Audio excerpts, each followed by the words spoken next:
Is there a way that I would define what a demon is? It depends where I'm at in my own spiritual and intuitive growth. When I was growing up and I was adopting a lot of ideologies that I was listening to and learning from different spiritual practices, my definition of demon was very different than my definition of demon now, because I was adopting a perspective that I hadn't spent the time actually getting to know.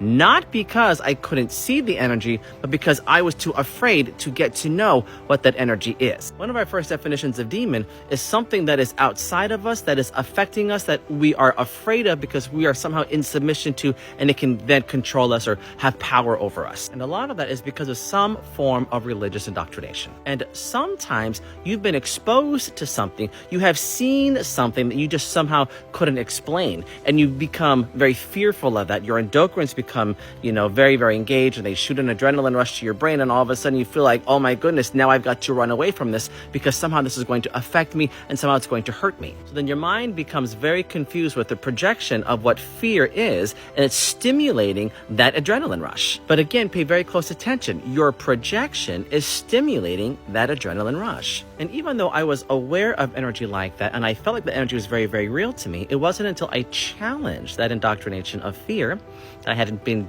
given my whole entire life when I was a young kid. It wasn't until I challenged that you learn that you are in so much more control of that kind of exogenous energy around you that you feel like you have no control over. And by learning how to transmute and look through that, what you view as rapacious and hard and calloused and challenging and harmful and wanting to destroy your mind kind of energy, you learn that on the other side of that energy is actually non-sentient, non-malevolent energy. You can learn how to be in control of the energy around you.